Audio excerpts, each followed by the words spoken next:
Shabbat Shalom, everybody. Shabbat Shalom. We are so glad to welcome you here to bring in Shabbat together, to be outside. Finally, a Friday that has beautiful weather so we can enjoy the beauty of this space together. And not only to welcome in Shabbat, but a very special service, our confirmation service and honoring our graduates. But before we get to that, we know there are two very exciting things happening tomorrow. The bat mitzvah of both Ivy and of Addie. And so to light our Shabbat candles, we'd like to invite up each of their parents to join us on the bima.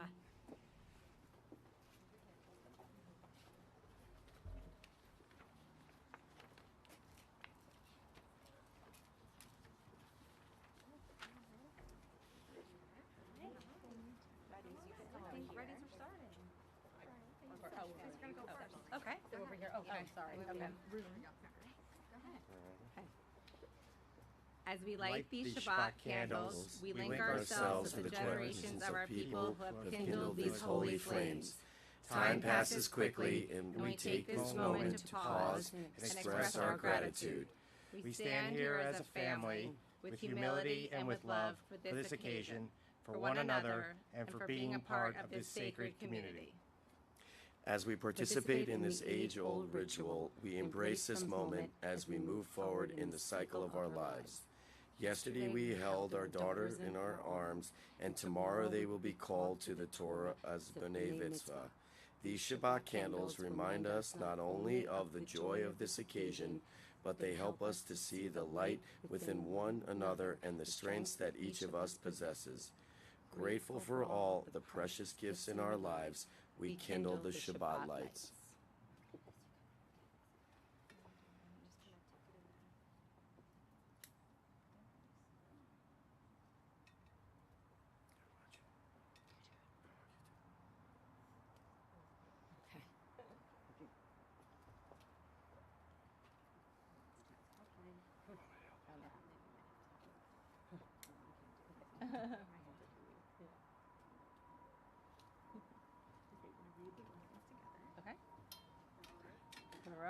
Ata Adonai Eloheinu melech haolam asher kiddushanu b'mitzvotav v'tzivanu l'chad l'ner shel Shabbat.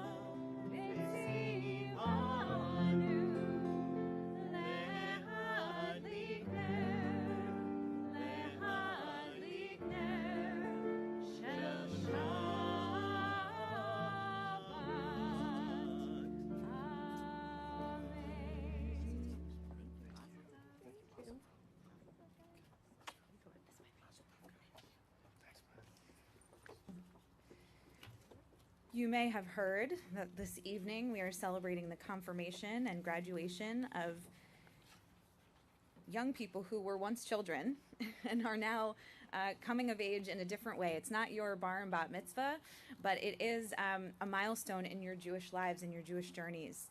Whether you are a confirmation student or a graduation student, this evening marks a moment that hopefully you will never forget, and certainly we will never forget. To the congregation, hopefully you grabbed a service booklet on your way in addition to a prayer book. This evening is going to look a little bit different than a regular Shabbat service. In place of some of the liturgy and some of the readings that we would typically do together, you are going to hear from our confirmation class. After many, many months of self-reflection and study and thoughtful conversation, they have come together and put their thoughts down on paper, and you are going to hear the beautiful words of wisdom that they have come away with after a year together. So before we welcome them and ask them to begin teaching all of us, we are going to welcome Shabbat as a community on page 20 with the words of Lecha Dodi. Please do join me as we welcome Shabbat.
עטרת בעלה גם בשמחה ובצולה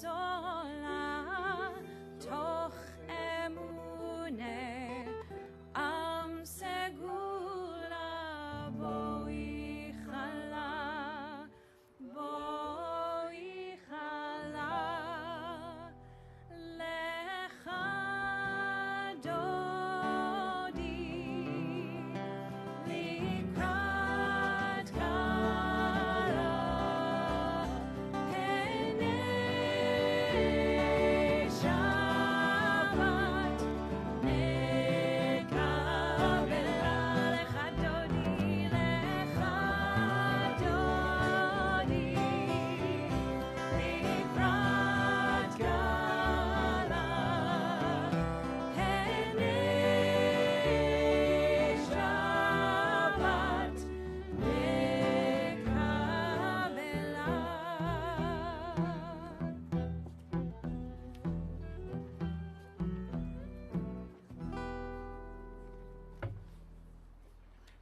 The pursuit of knowledge for its own sake, an almost fanatical love of justice, and the desire for personal independence. These are the features of the Jewish tradition which make me thank my stars that I belong to it. As said by Albert Einstein, I too am thankful to be Jewish. My Jewish identity is a big part of how I live my life, and that is why it was important to me to continue my Jewish education beyond my bar mitzvah. As the grandson of a Holocaust survivor, being Jewish means so many different things to me. My papa was born in a ghetto and sent to a camp as a little boy. It is so hard to imagine what he and his parents had to endure to survive. I feel so privileged for the life I have, with all the opportunities that have been given to me. Not only is it important for me to learn about the traditions of our religion, but in confirmation class, we have discussed current issues that are challenging Judaism. Whether it's a discussion about anti-Semitism, social justice, the challenges that Israel faces, or what makes for a good apology. After traveling to Israel this past March, I have a deeper appreciation for Israel and Judaism in general. This class has served as the stepping stone for a commitment to my faith and a change in my own perception of God. Thank you to the clergy for your time, your wisdom, and insight, and congratulations to the rest of my confirmation class. Thank you. Back in 5th grade, my family and I were part of the Havurah program here at TBJ. We participated in services, retreats, and activities to help the world, Tikkun Olam, to repair the world. One of the most impactful things I remember doing with my community at Havurah was packing bags to help people in nearby towns to eat. We would form assembly lines, and individually I packed maybe 20 bags, but as a community, we packed 40 times that many, and we were able to put food on many families' plates that night. I find God here in the strength of our Jewish community to help others in such a significant way. The bonds that we form that enable us to do such good things for the world, I believe that is God. The group effort that we made, which allowed us to help a significant amount of people, that is where I think God is. These actions put on display the impact of our Jewish community. We were able to partake in Tikkun Olam, and we were able to do a lot of Tikkun Olam because of how strong our group effort was. Our community was the reason for the success of those food drives, or the success of other volunteering work. Since there were so many of us and we were dedicated to our cause, we were able to help prepare the world in a significant way, and I believe that God helped guide us to that point. Enabling us to help people is a characteristic of God that I strongly believe in, and when a community such as ourselves is able to do that for people, I believe it is a sign that God is present. I think that God exists in the connections between us as members of the community, and God helps us to do what's right.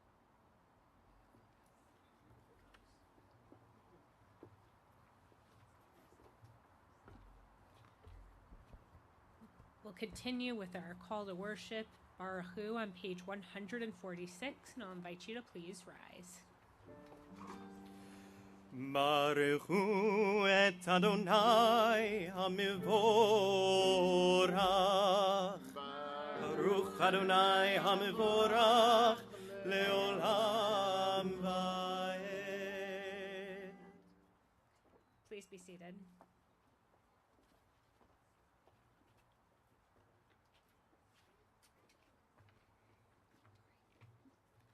Before this year, I had never really taken time out of my day to think about God and the way God impacts my daily life. Throughout the year, we have talked about God's power by using a spectrum. On one side is God as an all-powerful figure, and on the other is God as more limited. I've realized I fall somewhere in the middle. I don't necessarily believe God controls every aspect of my life, but God is definitely there. After taking some time to think about how God plays a role in my life, I have come to realize that I believe everything happens for a reason. At times, things may go wrong, but we always get through them, and most of the time we learn from that experience. This is God's way of teaching us and helping us learn from our mistakes. I believe there are intentions behind everything, sometimes out of our control. There will also be times where things go just as planned, and that is a message telling us that anything is possible. It might not necessarily be God sending us this message, but I believe God is there, aware of what is happening. I think it is very important to be aware of this and focus on the positives and negatives in our lives. Each day we learn new things and should be thankful for both the highs and lows we face every day. Everyone should take some time and think about God and your beliefs, because this was something I never really thought about, but now that I did, my mind is open to learning and aware of more. To be honest, before this class, I didn't put much thought into God during my day. The discussions we have brought up many questions for me, including, what does God mean to me? How does God play a role in my life? Does God even play a role in my life? What is God's role in the world? I still don't have all the answers to these questions, but they have opened up my perspective to God. I have put more thought into how or where God could exist. I do believe that God exists in our universe, but this God cannot control everything that happens in our lives. We have talked about the question, why do bad things happen to good people? There really is no answer, so I begin to wonder, if God does exist, how could God allow for these terrible things to happen in our world? As we all know, recently there was a devastating shooting in Robb Elementary School in Uvalde, Texas, killing around 20 innocent people, mostly children. This, along with many other occurrences, have shocked me and left me wondering how this is even capable of happening in our world. None of these people deserve to die, especially in such a tragic way, so how could God allow for this to happen? I believe God isn't able to control what happens to everyone or have an explanation as to why these terrible things happen. I see God more as a sense of comfort or protection, not as someone that plans out our lives. Though I have not personally have had an experience where I felt connection to God, I still believe that God is present in my life. The conversations that we have had in our time during this class have led me to think about all these values, which I will continue to think about and extend on in the future. During this past year, while learning and figuring out what makes up my Jewish identity, I have taken the time to reflect on who God is to me. During one of our classes, we did an activity that had us shop around for a personal vision of who God is and identify the roles that we believe God plays in our lives. During this activity, I realized that God plays many roles in my life. To me, God is the creator of the world and the protector. God is the creator of the world because he has showed and taught us what life is. I also believe that God is the protector. God knows when something bad happen and either tries to protect us by warning us in advance or stopping anything bad that might happen. Before this class, God didn't take up much of my headspace, but throughout this past year, God has now found a place in my life and helped me find my Jewish identity. Figuring out and learning the roles God played in my life has helped me feel more secure, has helped me feel more secure my Jewish identity. I know this is not an end to my relationship with God, and throughout my life, my beliefs and morals of who I think God is will evolve.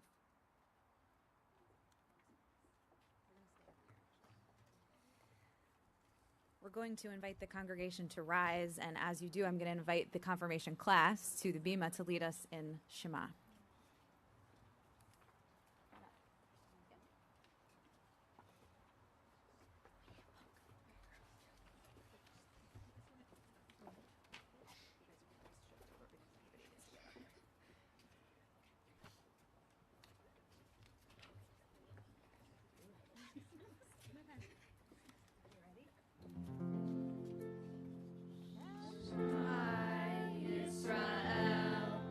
Adonai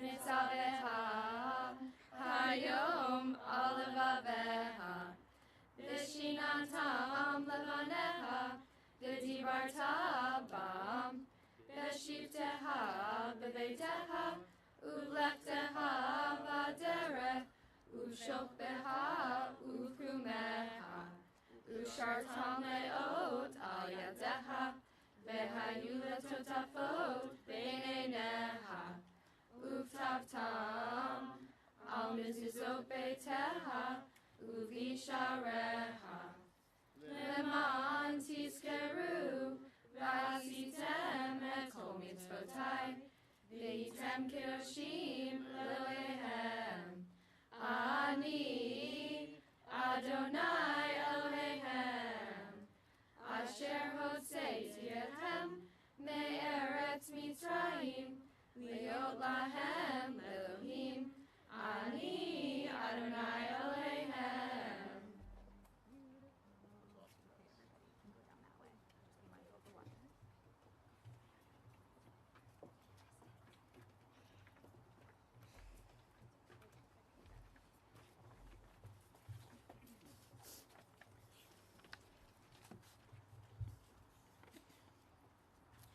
When I was younger, God was the man with the fluffy beard who sat in the cloud and watched over us. He saved the Jews from Pharaoh and gave us Israel. As I got older, God really started to confuse me. If he has the power to create miracles, why does he let good things happen to bad people and bad things happen to good people? If he saved the Jews from Egypt, why couldn't he save us from the Holocaust? Why do children get cancer? What is the greater reason that we are told these things happen for? For many years, I was under the impression that people either believed there was an all-powerful God in the sky or there was nothing at all, and I couldn't figure out which one of those circumstances I believed more in. With these confirmation classes, I learned that God is a spectrum, with everyone's beliefs falling in a different place. Even with this spectrum, I still can't figure out why bad things happen to good people, and I'm perfectly content with saying that I just don't know. I used to feel as though admitting that I didn't believe in the same exact God as the one illustrated in the Torah made me a bad Jew. But I realized that the beauty of Judaism is that God can be anything you want God to be, whether you have a strong connection to God or feel as though you have none at all. Beliefs are always subject to change, and they may not be the same ones as your rabbi or your parents or even your friends have. I can tell you that as of now, I think of God as a higher power in the universe that sees us how we look at fish in a fishbowl, but not as a force that controls us how we make decisions like a puppet master. But I've also learned that my beliefs today may very well not be my beliefs tomorrow. During one of our classes, we learned about a concept that the Jewish educator Eliana Light calls the God gap. This is a time between learning about traditional ideas of God as a child and then having an experience as you get older that test your beliefs in God's existence. Eliana Light experienced this in her own life when her father died and she began to question God's influence. I have not had some life-altering moment that has proven to me that God is there, but it is more the comfort of knowing that if I need God, he will be there to answer my prayers in the future. I strive to believe God is there, and I struggle with what I picture in my head when I'm asked to imagine or show God. I almost get confused and feel powerless when I cannot answer such a simple question. I think of the sky, but picturing God feels like a void and something indescribable, and words cannot be put to it. But something I learned in confirmation is that it doesn't matter how you imagine God, because not only does God's meaning come from his actions and his indirect words of wisdom and guidance, but everyone's perception of God is individual. This makes God such a personal figure because there is no fixed concept of God and no finite way of defining God. Everyone has their definition and relationship with God, which was evident when my confirmation class and I had different views and relationships with God. I learned something valuable throughout my time in confirmation as we constantly grappled with the question of why bad things could happen to good people. Though I was just as confused as many of you on why bad things could even happen to good people, I feel that God redeems himself as he constantly saves us. Miracles continue to occur due to God and his existential and lingering power. Sometimes we forget to recognize the good and beauty of our world, and the miracles that all occur in God's world.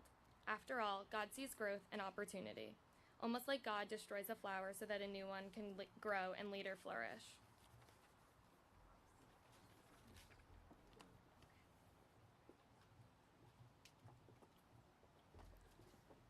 continue with our liturgy, turning to Micha Mocha on page 152.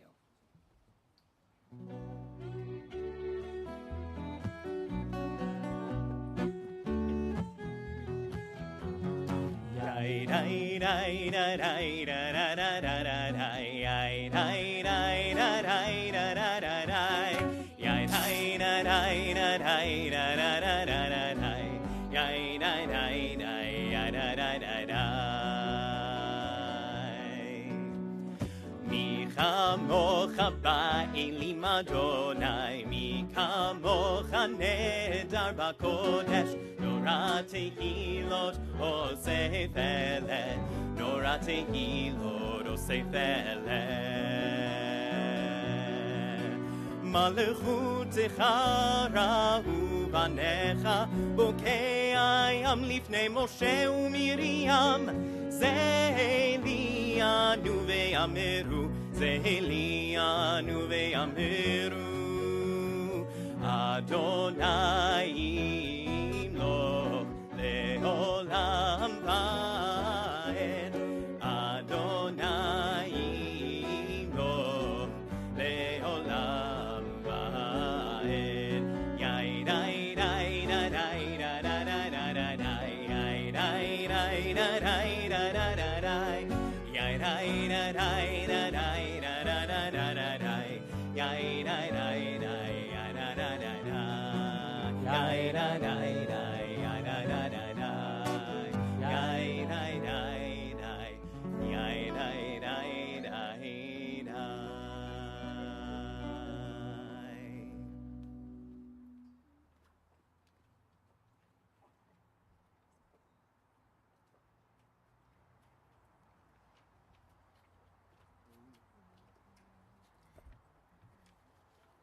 The last time I was speaking publicly at TBJ, I was reciting my Devar Torah. I spoke about who counts and related that concept to my mitzvah project, where I volunteered at Daughters of Israel, a senior living home. Through that mitzvah project, I gained a new perspective on a part of life that was not visible to me throughout my childhood. The experience inspired me so much that once I became a freshman in high school, I decided to bring some of the Jewish values I had learned previously into my life today.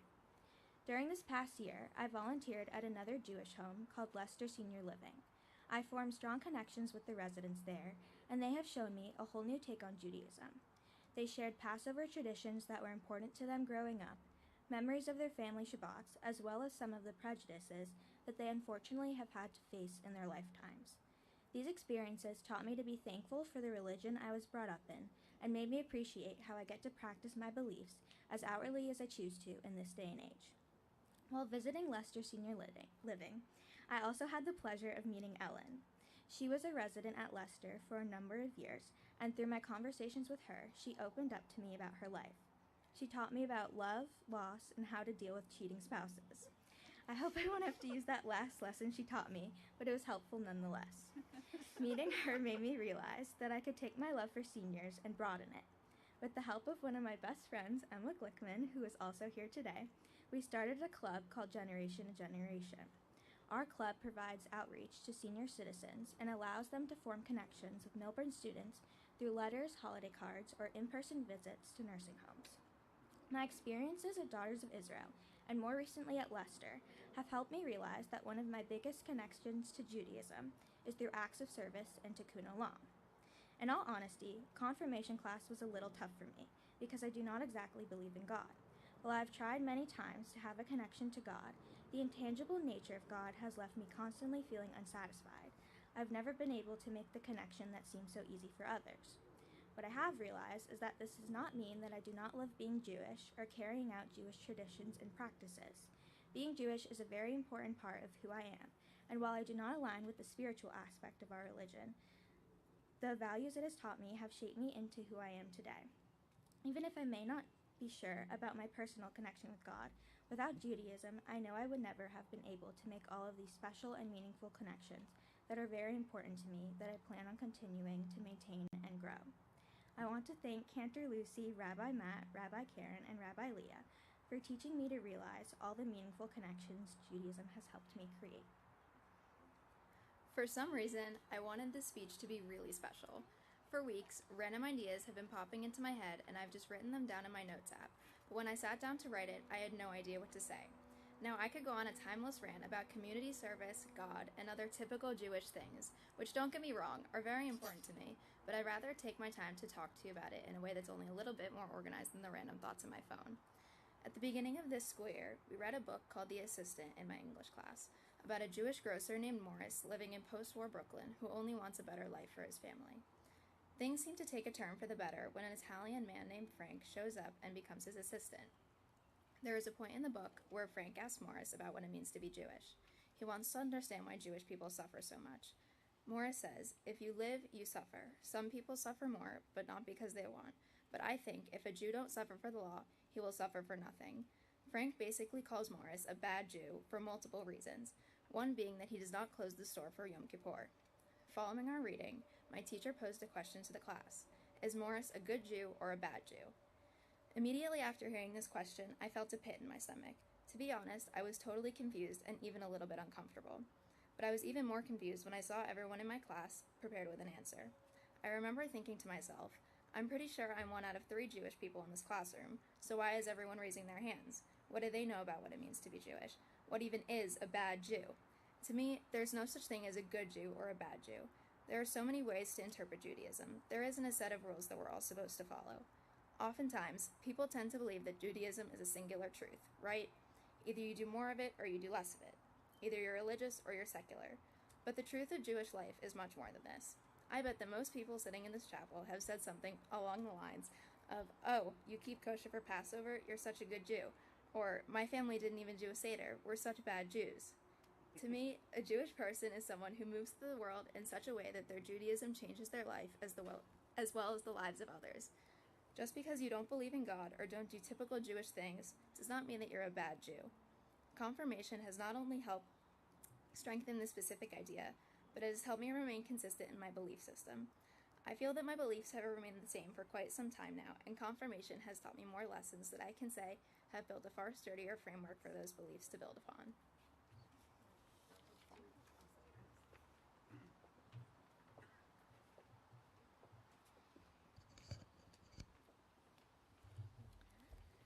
Continue with Hashki Venu on page 153.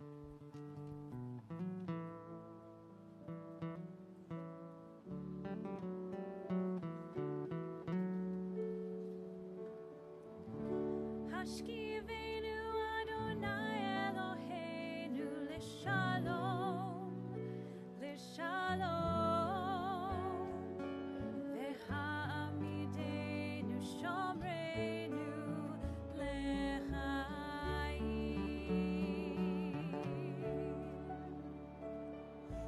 ופרוס עלינו סוכת שלומך, ופרוס עלינו סוכת שלומך.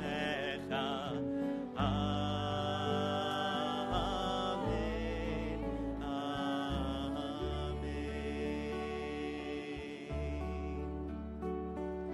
Shelter us beneath your wings, O Adonai. Guard us from all harmful things, O Adonai. Keep us safe throughout the night, till we wake with morning's light. Teach us, God, wrong from right. Amen.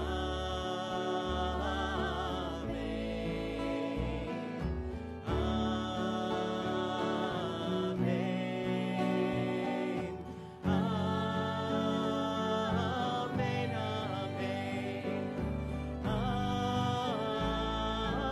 Amen.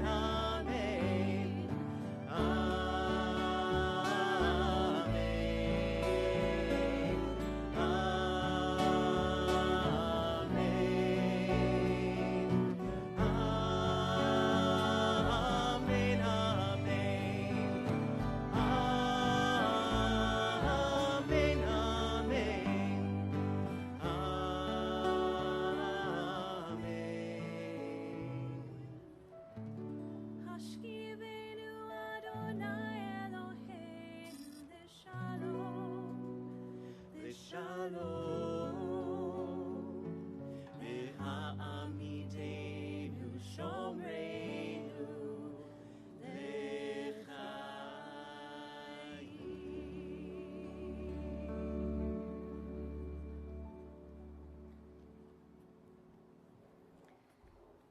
So in addition to celebrating our service of confirmation, there are another group of current high school students who will soon be graduating. And as we send you off, we would love to offer you a special blessing. We know that there's some of you here and others are coming and going throughout the evening. So those that are here at this moment, I'll invite you to please stand in your seats. There we go. So in your earlier years here at TBJ, you learned probably more than once the narrative of Abraham and Sarah.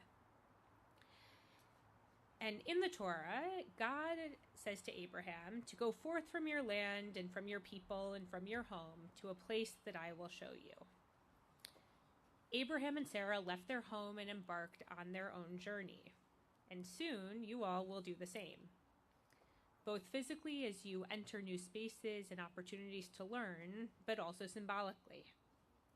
As you're leaving the comforts of your home and leaving your TBJ family, you will now be continuing your Jewish journey outside of these walls and beyond the borders of these towns.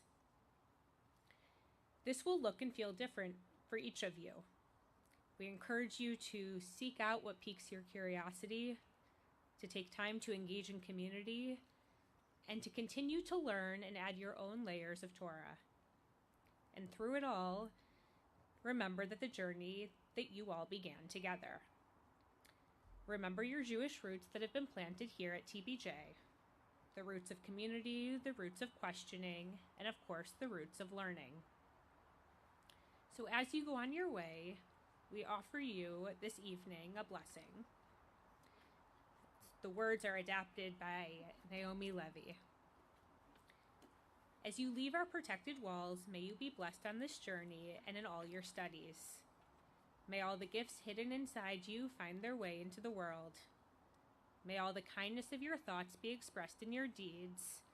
May all your learning lead to wisdom. May all your efforts lead to success. May all the love in your hearts be returned to you. May God bless your body with health and your soul with joy. May God watch over you day and night and protect you from harm. And may all of your prayers be answered. Together we'll say, Amen.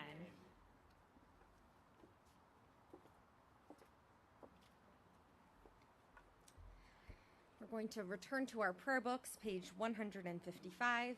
I'll invite you to rise for the blessings of the Amidah.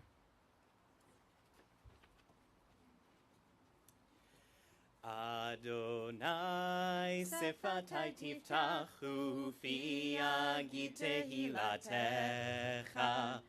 Adonai, open up my lips, that my mouth may declare your praise.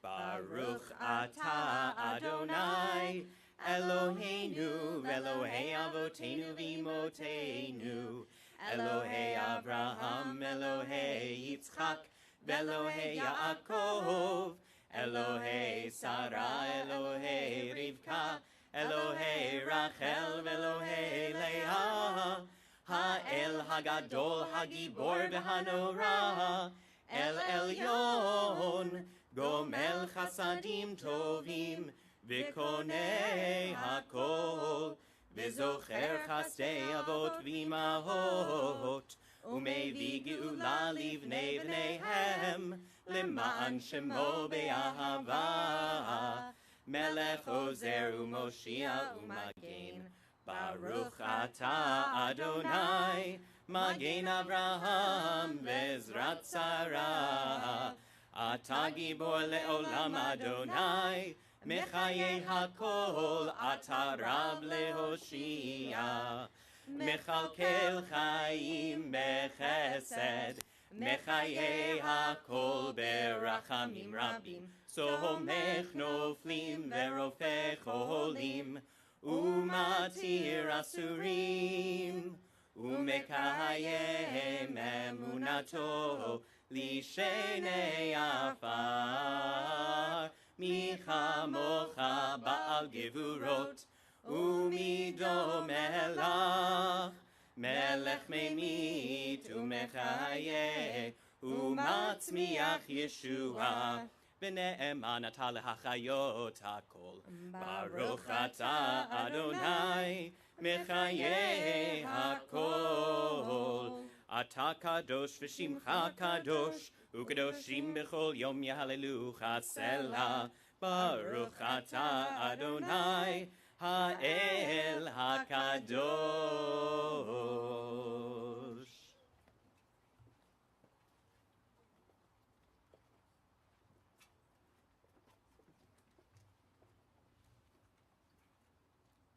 My favorite thing about Judaism is arguing.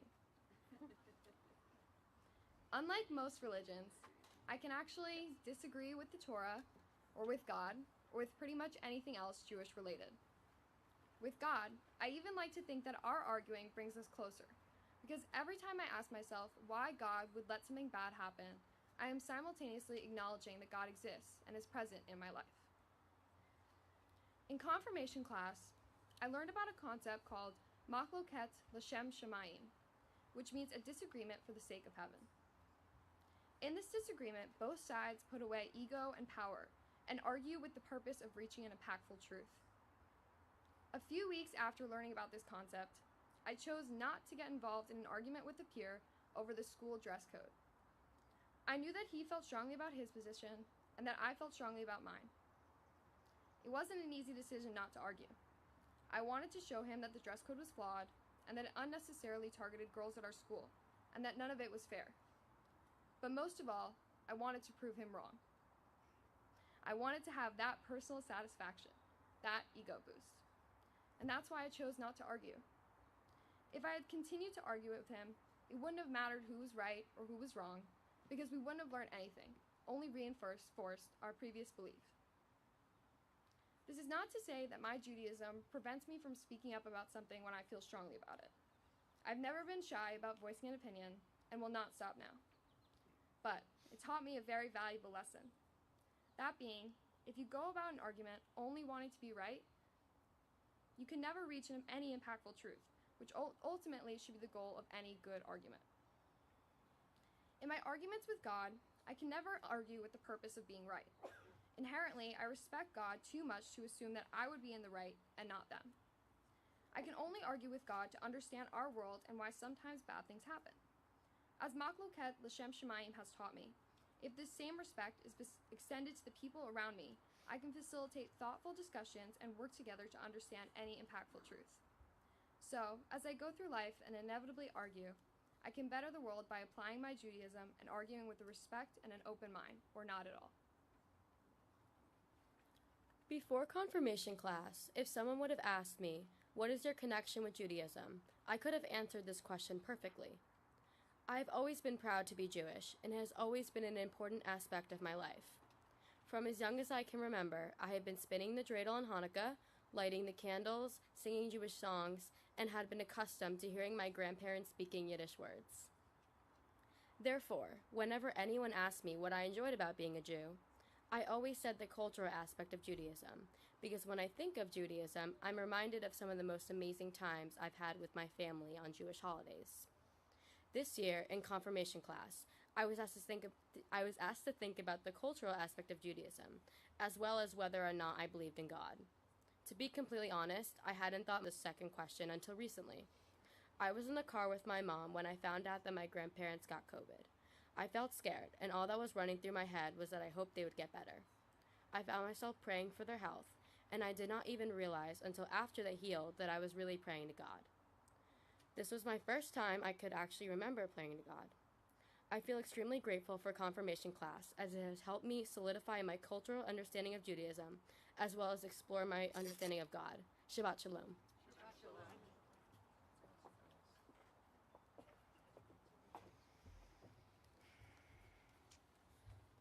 As Emma just said, when we pray for healing, sometimes we're praying to doctors, sometimes we're speaking to ourselves, sometimes we're praying to God, sometimes we may not even know who we are praying to.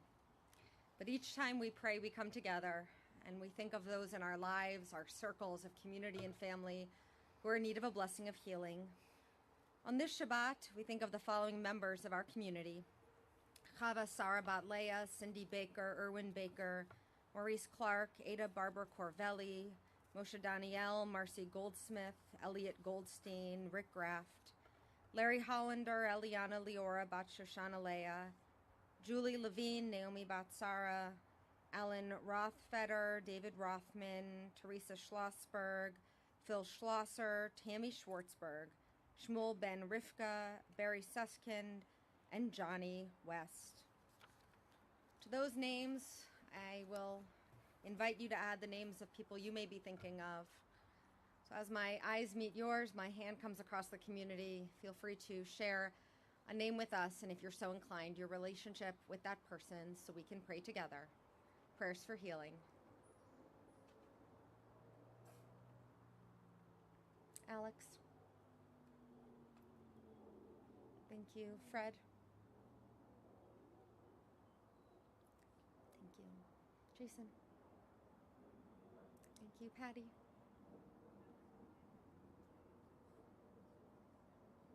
Thank you. Yes. Thank you.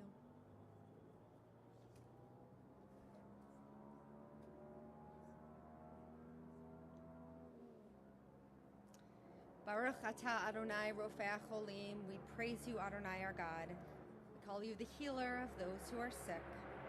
We join in our prayer for healing, the Misha Berach, together.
Tonight is a night of celebration for many reasons that you have heard, and it is also the first Friday night of the month, which at least in TBJ land means we offer those who are celebrating a birthday or an anniversary in that month a special blessing.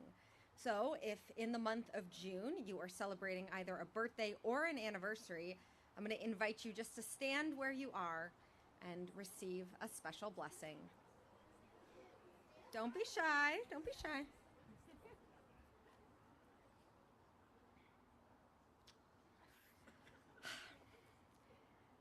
So this is a very busy time of year. There are, of course, confirmations and graduations and proms and celebrations, and we can feel really like you're on that hamster wheel of life. It can be so hard to slow down, and yet the irony, of course, is that the days are longer than ever, and we are actually nearing that point in the year where there is tons of sunlight every day, far more light than there is darkness. And we know that you can, of course, stay out, and it's going to be light until at least 7:30 or 8 o'clock at night.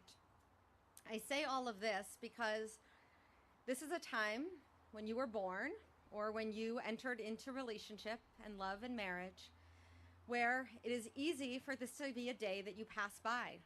But we actually know that your birthday every single year is a once-in-a-lifetime day. You'll never be as young as you were, and you'll never be as old as you're about to be, and we actually know that that's a privilege, that number getting bigger every year. For those of you in love and relationship, of course, this is a once-in-a-lifetime moment too, as your relationship grows in years, in love, in memories. Whatever that number is, there are two people here tonight who are celebrating a pretty incredible milestone. I'm going to try not to cry while I say this. Our beloved congregants, Merle and Peter Hirschman, who, if you don't know them, are standing in the very back of the congregation there. Today is their 60th wedding anniversary.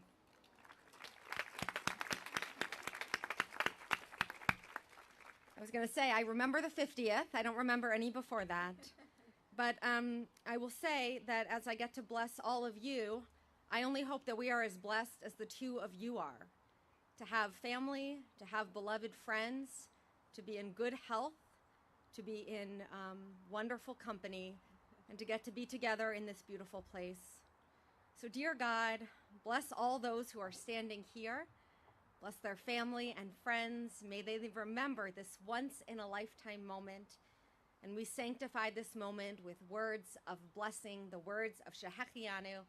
If you know it, you can join with me. Baruch atah Adonai, Eloheinu melech haolam, Shehechianu v'kiyamanu v'higianu la.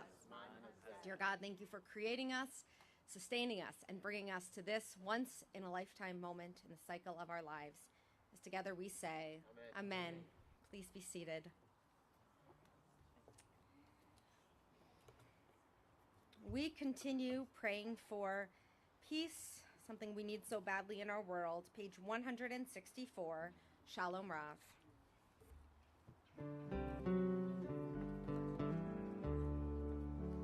Shalom Rav, Yisrael Amcha, Tasim Le'olam. Shalom Rav, Yisrael Amcha, Tasim Le'olam. Ki atahu melech Adon, lechol hashalom. Ki atahu melech Adon, lechol hashalom. Shalom Rav, Yisrael Amcha, Tasim Le'olam. Shalom Rav, Yisrael Amcha, Tasim Le'olam. V'tov be'einecha levarech et Amcha Yisrael. B'echol עת ובכל שעה בשלומך. Shalom Rav, Yisrael Amcha, Tasim Le'olam. Shalom Rav, Yisrael Amcha, Tasim Le'olam. Tasim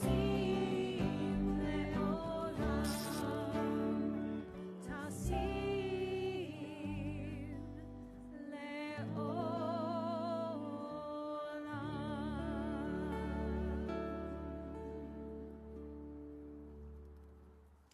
We take a few moments to pray in silence.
turning now to our blessings for our confirmation class. Earlier, Rabbi Leah spoke to our graduates about the roots that were planted here at TBJ when all of you were smaller children than you are today. The funny thing about planting something is that when it takes root, sometimes it takes a long time to grow and to flourish. But when it does, we start to be able to take things from those roots. We get the air that we breathe from the trees that grow, and sometimes those trees bear fruits. And this holiday of Shavuot that we will celebrate at the end of this weekend is one that is the culmination of many weeks of counting from Passover to Shavuot, this time that we call the Omer.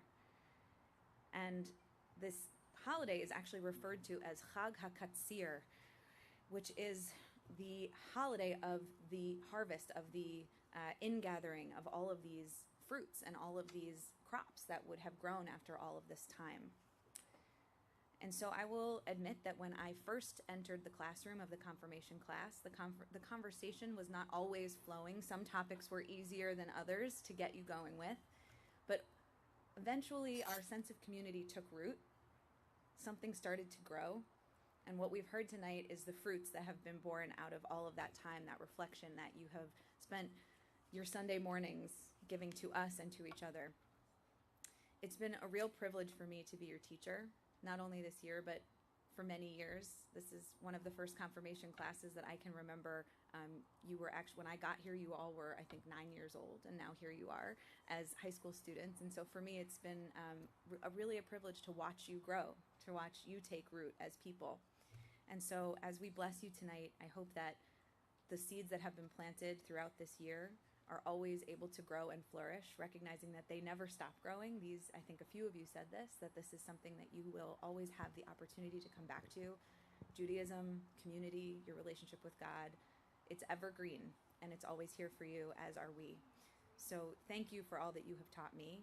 I hope that you have taken something from all that you have heard from each other tonight, and most of all, I hope that you know that this is always your home. This is always a place that you can come. We've talked about it. The doors are always open to you, and that anytime you want to engage in an argument for the sake of heaven, or you want to talk about your beliefs, the doors are always open, and we look forward to continuing the conversation for many, many, many years to come.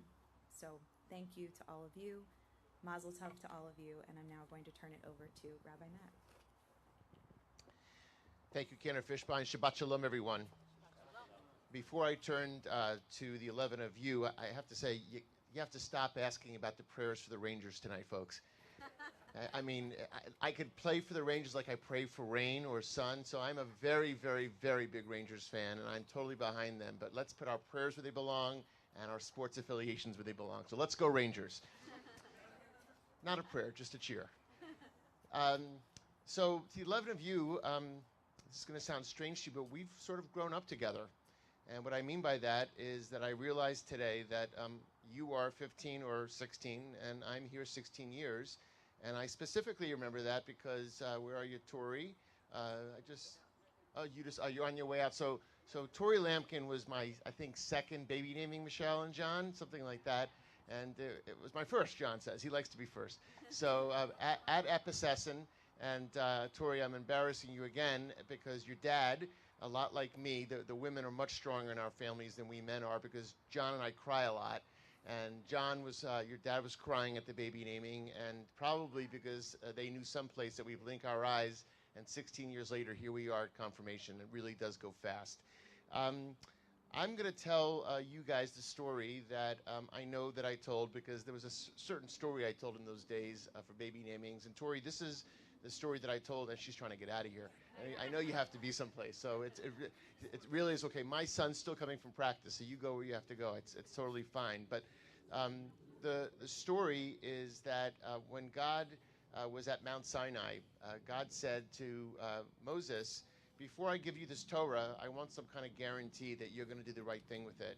So you're just not getting it without this guarantee. So Moses comes back down the mountain, and there's 600,000 Jews trying to make one decision. Now, adults in the room would know how funny that is. 600,000 Jews trying to make one decision.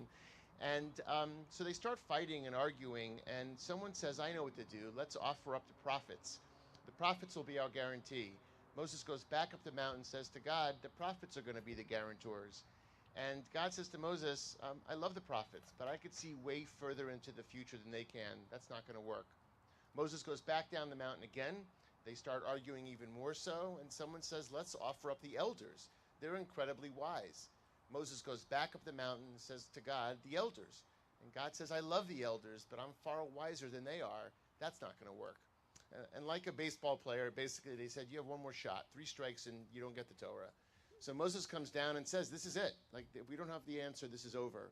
So they really go at it, like arguing back and forth and back. And they're like 2 5-year-old children, a boy and a girl, saying, we have the answer, choose us. And all the adults say, come on, what do kids know? And Moses says, so far, what do you adults know? Let the kids talk. So without missing a beat, with complete confidence, very much like you guys all spoke today, this evening, they walk up the aisle. You cannot hear anything but silence. And the kids say, without missing a beat, Moses, we're going to be the guarantee. We're going to be the ones who always ensure that our ethics, our values, our stories, our traditions will always be maintained. Moses says, I'm going with that one. Moses goes back up the mountain one more time, and God says, Nu, Moshe, so what's your answer? Without missing a beat, Moses says, the children. The children will be our guarantors, and they'll make sure that our traditions, our ethics, and our values will always, always throughout time last. And without missing a beat, God says, that's an answer I can take. So I tell you that because that's what my prayer was, or some rabbi's prayer was when you were born, that somehow you would be the guarantee. So I want to stop here and just, before I say anything, I'll say thank you. Thank you guys for being our guarantors, for making sure that our ethics and our values and our stories and our traditions will always be sustained because of who you are. Because during an incredibly crazy year, and I've said this to you in class, crazier than I think it should be. I do not think it's fair that you have the kind of hours of homework you have. I don't even think it's actually good for your heads or your learning, but that's the world we live in. And with the sports that you play and the arts and the acting and the singing and the dancing, your lives are incredibly full. And somehow you made sure that it was your commitment to get your spiritual rear ends here every time we asked you to. And you didn't come here, you came and you argued, you came and you listened, you came and you learned, and you came and you spoke. And I am so incredibly proud of you because we promised you in the beginning of the year, you were not here to confirm what you believed or what you didn't believe, but just make sure that you confirm the struggle. So it's okay. A couple of you said, I didn't know what to do. I didn't really believe in God. We don't get points when you believe in God. I don't get a notch in my belt for that. What I do get is incredible satisfaction and fulfillment, and so do your parents, because you put in the struggle. And I believe that you walk out of here with a platform of confidence to deal with a world that is also pretty unfair. You live in a world where, and you are, I was thinking about this today, you are like the sweet spot of having to deal with this pandemic. You were probably in the beginning, the end of middle school and the beginning of high school, locked in your homes for 1.5 years, and then a year trying to figure out, do I mask, do I not mask, do I get boosted, do I not get boosted, these incredibly crazy discussions. And I hate to say it, but it's not like you don't know it. You live in a life that we didn't grow up with mass shootings in schools that I'm sure someplace in the bottom of your hearts or your souls you worry about, as you know that we do as your parents. And you live in a world where anxiety rates are up and depression rates are up, and that means that some of us are unscathed and not unscathed by that. So I pray that what you got out of this year, that was not calculus, that was not science, that was not all the other ELA and all the other things you have to do, that your souls got a little deeper, your heart's a little bit wider, and you're walking out of here with a confidence that's going to help you to navigate this world. So thank you, guys. Thank you for being our guarantors. Because of you, I know that our faith and our tradition and our ethics and values are absolutely going to continue. That's for you. For those of us who gave birth to these children, thank you. Thank you for being our guarantors. Because of you parents, you're going to make sure that our ethics and our values and our stories and our traditions are going to continue. You guys made a choice. You made a choice when your kids have 600 million things going on to say that this counts in that process, that this priority really is important to us.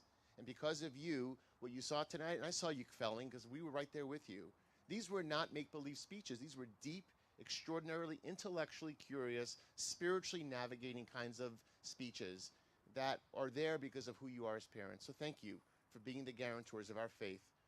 For those of us who are becoming a bat mitzvah tonight, you could have this too. It really is. I mean, it does take the sacrifice. But because parents like you do this, kids come out in the way that they do. So that's for parents. And for those of you who are grandparents, those of you who are aunts or uncles, those of you who are caregivers, thank you. Thank you for being our guarantors. Somehow you planted within your children the importance and the priorities that they put into their children to be here this evening. That's called the door of a door, indeed from generation to generation. And that's the only way this place is going to flourish, is by passing on those ethics and values, indeed, from generation to generation. So we're proud of you. Thank you for growing up with me. Your hair is less gray than mine is. At this point, you've grown much healthier than I have. But we are so proud. And the last people I want to thank are the people who teach all of it. It's not just Cantor Lucy and me. We just have the fun of coming in every couple of weeks and sharing love with kids that we love very much already.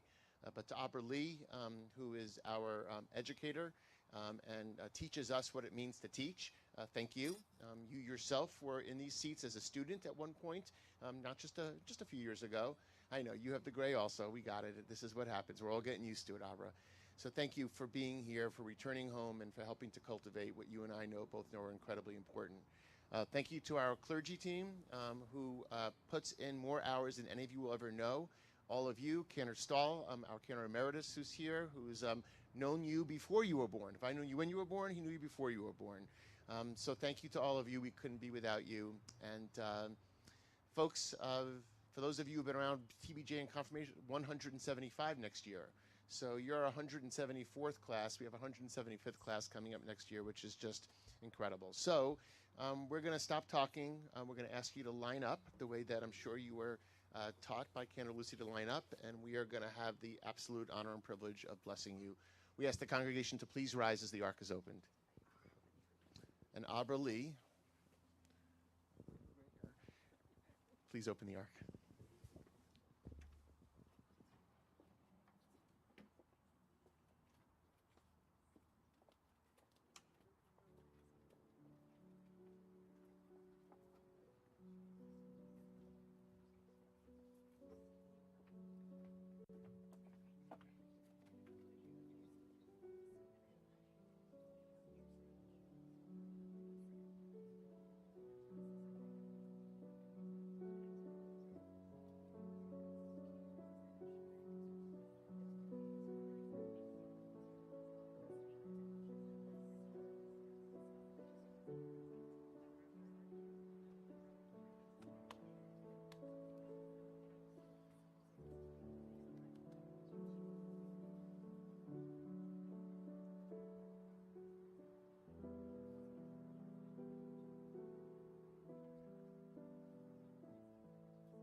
It's now our privilege to bless you with the words of the priestly blessing.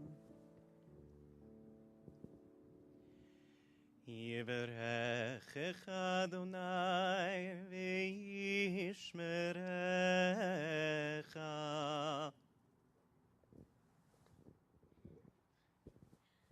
May God bless you and watch over you. Ya'er Adonai panav elecha v'chuneka.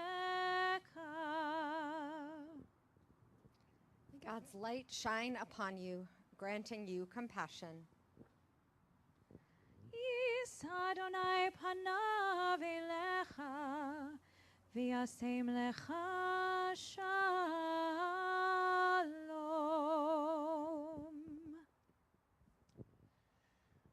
May God in God's infinite wisdom grant you, who we call our first fruits, the very best of what we have to offer, the most precious gift of all, and that is the gift of shalom, of wholeness, of balance, dear God of peace, of your minds, of your bodies, and of your dear and sweet, sweet spirits.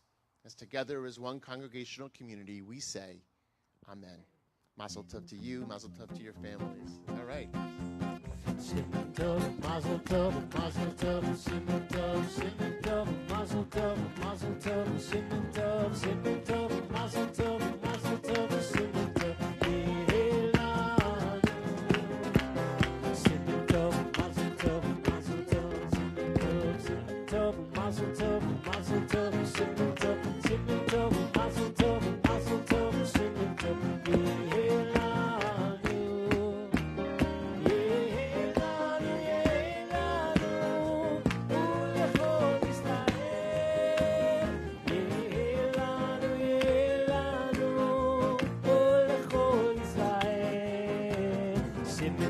Mazel tov, mazel tov, simmen tov, mazel tov, mazel tov, simmen tov, mazel tov, simmen tov,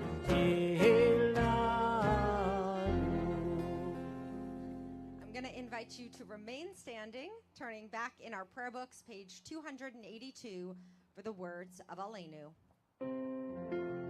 Aleinu l'shabeach l'adon hakol, lateit gedula liyotzer bereshit, shelo asanu kigoyei ha'aratzot, velo samanu kimishmechot ha'adama, shelo sam chelkeinu kahem, v'gur alinu kechol hamonam, va'anachnu korim umishtachavim umodim lifnei melech malchei hamlachim hakadosh baruch hu. V'ne'emar v'haya Adonai lemelech al kol haaretz bayom hahu yeh Adonai echad u'shemo echad.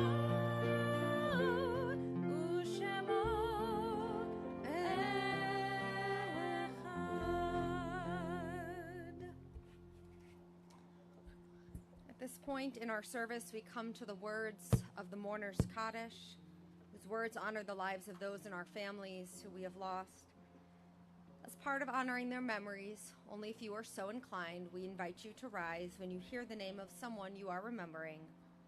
The conclusion of all of the names will invite our entire congregation to rise to join in words of Kaddish. In the last 7 days in the period of Shiva, we remember Joseph Grabowski, uncle of Seth Dorsky. We are saddened to announce the passing of Martin Halpern, husband of Marilyn, father of Stephen and David, grandfather of John, whose funeral will be this coming Monday. And we are saddened to announce the passing of Ronald Flaxman, father of Joe and Laura, grandfather of Elias and Isaiah, whose funeral will be on Monday. And we are saddened to announce the passing of Miriam Weinstein, mother of the late Jerry and Cheryl, grandmother of Stacy Tavell, great-grandmother of Maddie, Alex, Sydney, and Amelia Tavell, In the period of Shloshim, the 30 days of mourning, we remember David Baum, Ira H. Bernstein, Josh Dunkelman, Rosalind Orlansky, Bernard Klein, and we continue to hold the 21 victims who died in Uvalde, Texas, in our hearts.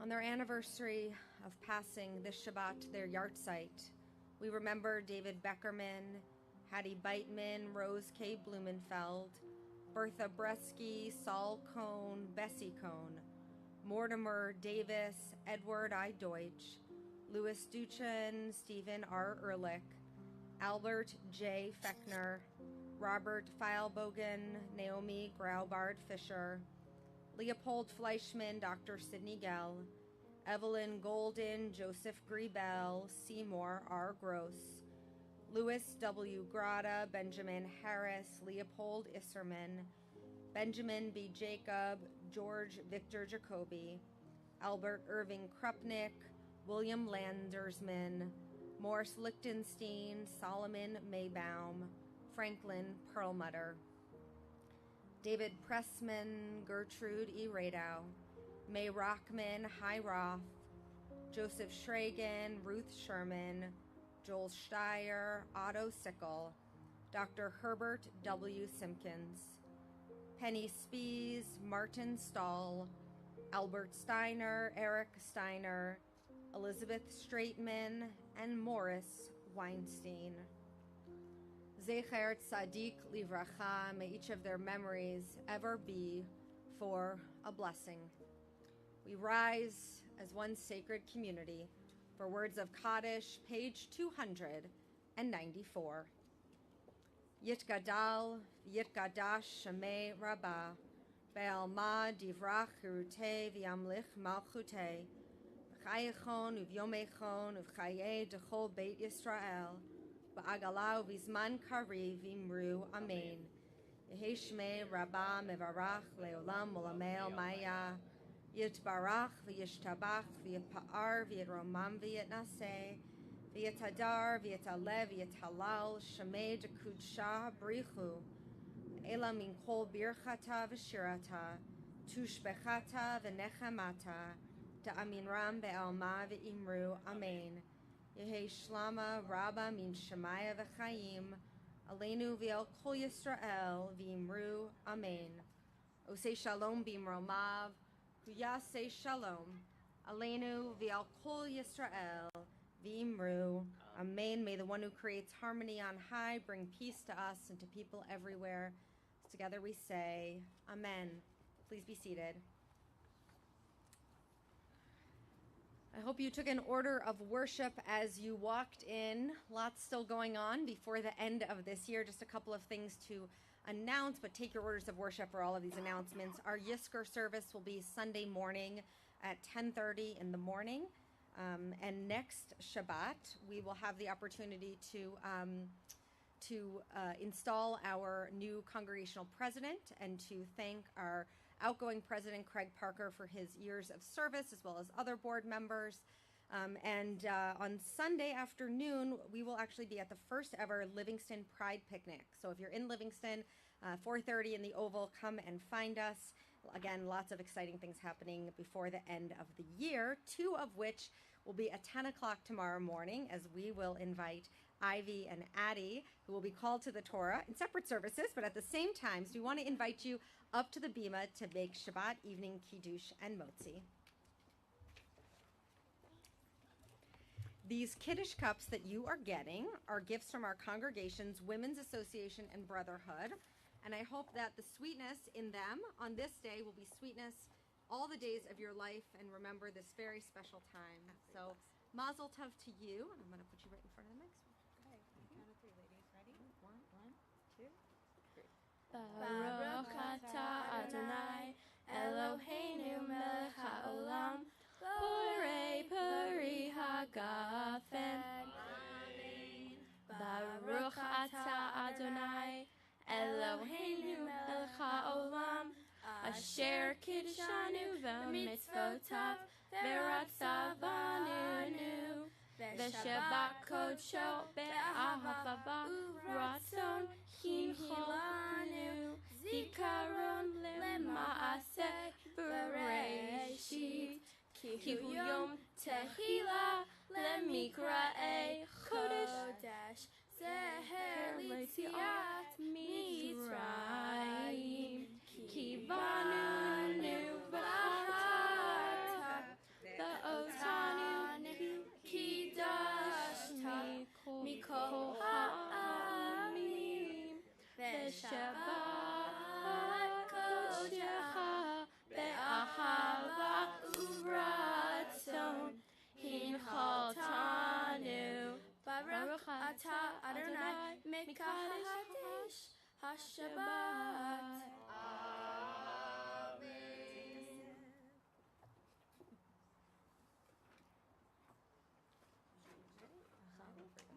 ברוך אתה אדוני אלוהינו מלך העולם המוציא לחם מן הארץ.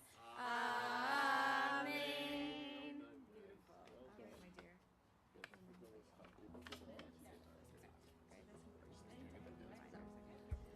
Folks, as we come to an end of our service, I'll say that our congregational oneg is right behind us in the very back. Confirmation and graduation families, we invite you to join us on the patio where we will have an opportunity to eat something and get to share together. So congregation, confirmation and graduation, we'll see you there.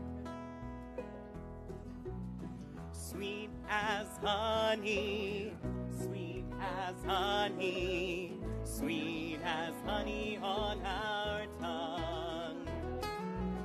Sweet as honey, sweet as honey, sweet as honey on our